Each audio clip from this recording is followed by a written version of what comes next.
বেলাগাম দুর্নীতিকে ওনারা প্রশ্রয় দিয়েছেন, বিরোধী পরিসরটাকে একদম নষ্ট করে দিয়েছে ভারতীয় জনতা পার্টিকে।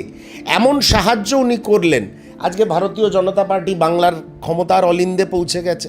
এটার জন্য মমতা বন্দ্যোপাধ্যায় দায়ী। যারা টেন্টেড, যারা কালিমা লিপ্ত, তারা কংগ্রেসে আসবে না, কারণ কংগ্রেসের কাছে বিজেপির মতন কোনো ওয়াশিং মেশিন নেই, কংগ্রেসের কাছে ইডি নেই, কংগ্রেসের কাছে সিবিআই নেই। বুক চিতিয়ে সংবিধান রক্ষার লড়াইতে রাহুল গান্ধীর সঙ্গে হাঁটতে পারবে নির্ভয়ে, তারাই কংগ্রেসে আসবে। আর যারা দুর্নীতি করেছেন তারা জেল খাটুন, এটাও আমি চাই। তাদের দিকে ডিম পড়লে আমার একটুও দুঃখ হয় না। হাই, আমি একটা বই পোকা। ছোটবেলা থেকেই মা বলতো পরীক্ষার আগে বইগুলো গুলে খেতে হবে।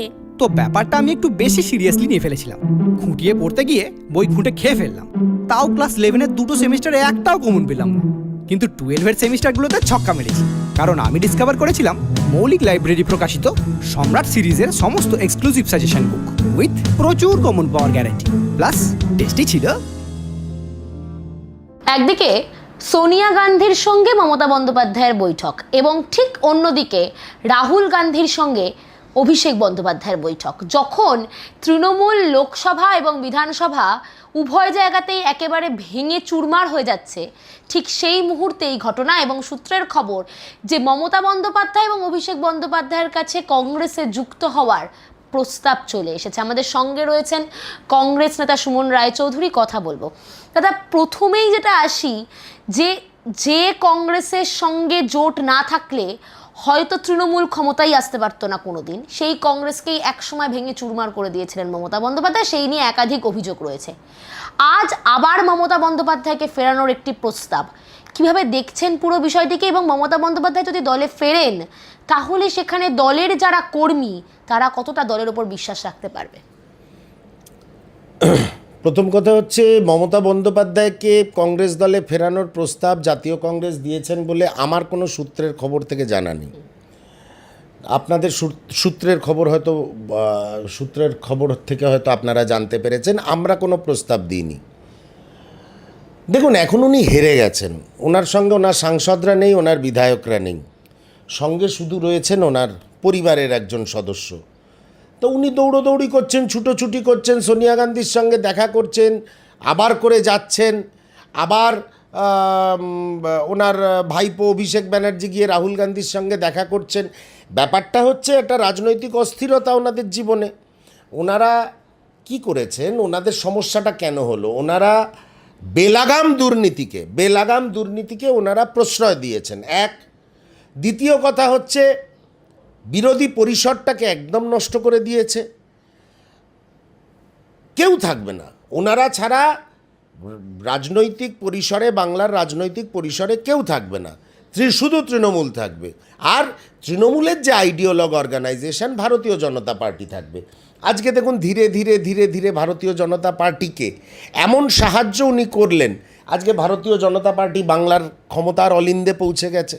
এটার জন্য মমতা বন্দ্যোপাধ্যায় দায়ী। উনি যদি বিরোধীদের স্পেস দিতেন, দেখুন, গণতন্ত্র শাসক এবং বিরোধী দুপক্ষকে নিয়ে হয়, সেটা বোধহয় মমতা বন্দ্যোপাধ্যায়ের বুঝতে কোথাও ভুল হয়েছিল। তার যেটা ফল আজকে উনি ভোগ করছেন। আজকে উনি এতবার উনি কি জিতলে যেতেন? উনি জিতলে গিয়ে কি বলতেন? যদি আপনার কথা আমি তর্কের খাতিরেও ধরে নিই যে কংগ্রেসের সঙ্গে ওনারা নাকি মার্চ করতে চান, বা কংগ্রেস নাকি এরম প্রস্তাব দিয়েছে, ওদের আমন্ত্রণ জানিয়েছে, আজকে মমতা বন্দ্যোপাধ্যায় বাংলার বুকে যদি আবার জিততো, আবার সরকার গড়ত, আবার তো ওনার মুখপাত্ররা বলতো বিজেপির অশ্বমেধ যজ্ঞের ঘোড়াকে মমতা বাংলায় আটকে দিল, তখন তো মমতা বন্দ্যোপাধ্যায় যেতেন না। উনি হেরেছেন, উনি গেছেন, উনি বিপদে আছেন, তাই উনি গেছেন। এবার সর্বভারতীয় নেতৃত্ব সেটা নিয়ে কি সিদ্ধান্ত নেবে, সেই সিদ্ধান্ত নেওয়ার পর আমি আমার বাকি রিয়াকশানটা নিশ্চয়ই দিতে পারবো। তবে উনি দলের ক্ষতি করেছেন, কংগ্রেসকে ভাঙিয়েছেন, কংগ্রেস কর্মীরা খুন হয়েছে, যা অপরাধ সংগঠিত করা যায় রাজনৈতিকভাবে এবং অরাজনৈতিকভাবে, ফৌজদারি মতে, সব উনি করেছেন। এগুলো তো অস্বীকার করার কোনো জায়গা নেই। হঠাৎ উনি কালকে আমার দলে যদি হাইপোথেটিক্যালি ধরে নিই উনি ফিরে আসেন, উনি হঠাৎ বিরাট সাধু হয়ে যাবেন, কেউ বলবে না, কেউ বলছেও না। আজকে উনি বিপদে আছেন, তাই দৌড়োদৌড়ি করছেন। এর সঙ্গে কংগ্রেসের প্রস্তাব পাঠানোর কোনো সম্পর্ক নেই। তার সঙ্গে সঙ্গে আমরা দেখতে পাচ্ছি একেবারে আব্দুল মান্নান, তিনি কিন্তু বিশ্বাসঘাতক বলে দাগিয়ে দিয়েছেন মমতা বন্দ্যোপাধ্যায়কে, এবং অধীর চৌধুরী, শুভঙ্কর সরকার দুজনে সরাসরি কিছু না বললেও দুজনের মতামত কিন্তু একেবারে আলাদা মমতা বন্দ্যোপাধ্যায় বা অভিষেক বন্দ্যোপাধ্যায়ের প্রতি এই যে প্রস্তাবের কথাটি উঠছে সেটাকে নিয়ে। এই যে মতামত সকলের ভিন্ন শীর্ষ নেতাদের মধ্যে, এটা কি কোনোভাবে দলে প্রভাব ফেলতে পারে? দেখুন, আব্দুল মান্নান সাহেব কি বলেছেন আমি শুনিনি, আমি বলতে পারবো না। অধীরবাবুও কি বলেছেন আমি শুনিনি। আমাদের একটাই বক্তব্য হচ্ছে, মাননীয় প্রদেশ কংগ্রেস সভাপতি শুভঙ্কর সরকার মহাশয় বলেছিল আমার দরজাও খোলা আছে, জালনাও খোলা আছে। আমরা সবাইকে রাহুল গান্ধীর সংবিধান বাঁচানোর যে লড়াই আছে, আমরা সবাইকে স্বাগত জানাই। রাহুল গান্ধীকে নেতা মেনে যারা চলবেন, ভারতবর্ষের সংবিধানকে মেনে যারা চলবেন, একটা কথা ক্লিয়ার করে দিই, I quote my honourable PCC president, একটা কথা ক্লিয়ার করে দিই, যারা টেন্টেড, যারা কালিমা লিপ্ত, তারা কংগ্রেসে আসবে না। কারণ কংগ্রেসের কাছে বিজেপির মতন কোনো ওয়াশিং মেশিন নেই, কংগ্রেসের কাছে ইডি নেই, কংগ্রেসের কাছে সিবিআই নেই। সেই জন্যে যারা বুক চিতিয়ে সংবিধান রক্ষার লড়াইতে রাহুল গান্ধীর সঙ্গে হাঁটতে পারবে নির্ভয়ে, তারাই কংগ্রেসে আসবে। যাদের বিরুদ্ধে কোনো জটিলতা নেই, দুর্নীতির অভিযোগ নেই, তারাই বুক ফুলিয়ে কংগ্রেসে আসতে পারবে। সেই জন্যে আমরা একদম চিন্তিত নই কংগ্রেসে কে এলো বা কে না এলো। আমরা একটা মাত্র কারণেই আমরা উৎসাহিত যে সেই সব কর্মী আসুক যারা রাহুল গান্ধীকে মেনে ভারতবর্ষের সংবিধানকে বাঁচানোর জন্যে কংগ্রেসের ছাতার তলায় এসে কংগ্রেস পরিবারের সঙ্গে আগামী দিনে পথ চলবে। আমরা তাদের নিয়ে চিন্তিত। কে টেন্টেড কে না টেন্টেড, হ্যাঁ নিশ্চয়ই যাদের গায়ে কালিমা লেগে রয়েছে তাদের দলে নেওয়া হবে কি হবে না সেটা শীর্ষ নেতৃত্ব ঠিক করবে, আর আইনের পথে চলবে। অমুকে আমার দলে এসছে মানে তার সব কিছু সাদা হয়ে গেছে, যেটা বিজেপির চিন্তাধারা, সেই চিন্তাধারায় জাতীয় কংগ্রেস বিশ্বাস করে না। অর্থাৎ আপনিও বলতে চাইছেন যে যদি কংগ্রেসে যুক্ত হওয়ার একটা চেষ্টা চলে তৃণমূলের তরফে, তাহলে সেটা সম্পূর্ণভাবে ওই নিজেদের যা দোষ করেছে বা যা দুর্নীতি করেছে সেগুলো ঢাকার চেষ্টা। না না, আমি কিছু বলতে চাইছি না। আমি তো কথা বলছি যারা দুর্নীতি করেছে, যারা দোষ করেছে, তারা আসবেই না কংগ্রেসে, কারণ কংগ্রেস প্রোটেকশন দেবে না। কোনো দুর্নীতিগ্রস্তকে কংগ্রেস আইন ব্যবস্থার থেকে প্রোটেকশন দেবে না, সেই জন্য তারা কংগ্রেসে আসবেই না। সেই সব মানুষই কংগ্রেসে আসবে যাদের বিরুদ্ধে কোনো দুর্নীতির অভিযোগ নেই, যাদের গায়ে কোনো কালির দাগ নেই, তারাই একমাত্র কংগ্রেসে আসবে।